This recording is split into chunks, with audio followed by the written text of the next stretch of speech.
दोस्तों नमस्कार। आज बात करेंगे बैंक पेंशन फंड के मामले में। अक्सर ये होता है, बल्कि यूनियन भी ये कह देती है कभी कभी, कुछ यूनियन, वह सबकी बात नहीं करता कि साहब वो पेंशन अपडेशन कैसे हो, फंड्स की बड़ी कमी है। अक्सर ये बात आती है और एसोसिएशन को जो नहीं कहना चाहिए, आप हमारे वकील हैं डीएफएस के या आईबीए के नहीं, लेकिन कभी कभी कुछ लोग आकर के ऐसी बात कहने लगते हैं कि साहब इस वजह से नहीं। खैर भाई, मैं आपको इस पेंशन फंड के बारे में क्यों कह रहा हूँ। आपको याद होगा कुछ समय पहले एक बहुत ही सीनियर एक्टिविस्ट है पेंशनर्स के, बैंक वालों के, बसंत दामोदर बानकुद्रे साहब, महाराष्ट्र के हैं, कोल्हापुर से आते हैं। इन्होंने एक क्रिमिनल केस फाइल कर रखा था। जी हाँ, इनका आरोप ये था, और इनका तो है ही है, और भी लोगों का है, और सही है ये, कि बैंक का जो पेंशन फंड है इसका वैसे दुरुपयोग होता है। हालांकि इस तमाम दुरुपयोग के बाद भी बैंक के पास अभी पर्याप्त फंड है पेंशन का, उसमें अपडेशन होने में भी कोई समस्या नहीं है। अच्छा, बार बार ये बात रिपीट क्यों कर रहा हूँ भाई साहब? रिपीट इस वजह से कर रहा हूँ, अभी एक ताज़ा मामला आया है, वो भी आरटीआई के माध्यम से भाई साहब प्रकाश में आया है। जी हाँ, मैं आपको बता दूँ भाई साहब, आरटीआई के माध्यम से। वो क्या है, अभी आपने देखा है कि ये जो 12th बीपीएस में पेंशनर्स को भिक्षा स्वरूप जो ये एक्सग्रेशिया मिला है, मतलब ये अलग बात है कि स्टेट बैंक ने अभी नहीं दिया, लेकिन पंजाब नेशनल बैंक जो दे चुकी है और बैंक के तमाम दे चुकी है। तो पीएनबी से, मतलब ये कहाँ से दिया? पीएनबी से एक आरटीआई के थ्रू ये जानकारी प्राप्त हुई है कि इस अमाउंट को, जैसा कि बातचीत पहले हुई थी, इस अमाउंट को, चूँकि ये एक्सग्रेशिया है, इसको बैंक के प्रॉफिट लॉस से दिया जाना चाहिए था। लेकिन पंजाब नेशनल बैंक ने क्या किया, जो बैंक का जो है, जो पेंशन फंड था, इसमें से उसको दे दिया।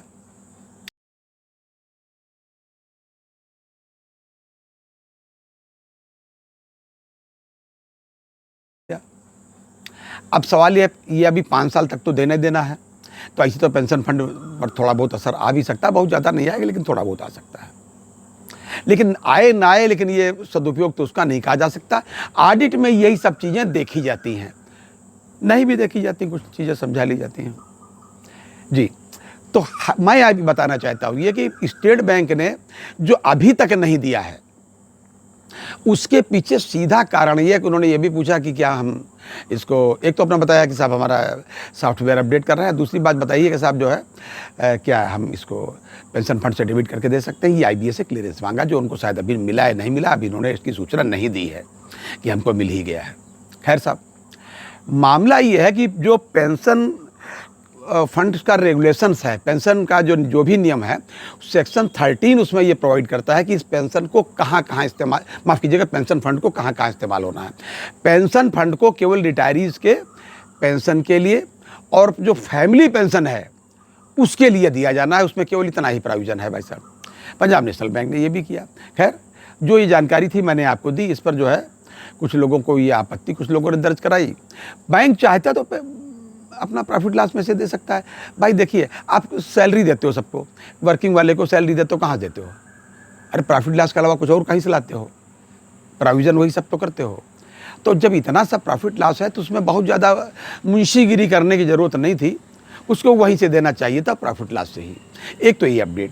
दूसरी बात ये है कि जो लोग रिज़ाइन कर जाएँ, चाहे बैंक से वीआरएस ले लें, अथवा कभी कभी सीआरएस वाला मामला भी आता है किसी वजह से, छोटे मोटे कारणों से या जैसे भी, उसमें भी अभी कई कोर्ट ने पहले भी दिया है, बॉम्बे हाई कोर्ट ने भी दिया है। अभी एक लेटेस्ट 15 तारीख को, इसी 15 तारीख को भाई साहब जो है मध्य प्रदेश का हाई कोर्ट जो है, उसने एक डिसीजन दिया है, वो ग्रामीण बैंक के अगेंस्ट था, मध्य प्रदेश ग्रामीण बैंक के अगेंस्ट, कि कोई किसी भी कर्मचारी ने अगर उसने वीआरएस लिया है, इस्तीफ़ा दिया है या सीआरएस आपने किया है, उसको लीव इनकैशमेंट के लिए आप मना नहीं कर सकते, इससे आप उसको डिबार नहीं कर सकते। ये भूल को दिया, ये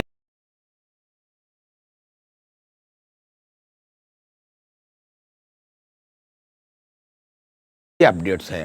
तो मैंने कहा कि मैं आपसे ये कुछ जो भी अपडेट्स आते जाते हैं इससे मैं शेयर करता चलूँ।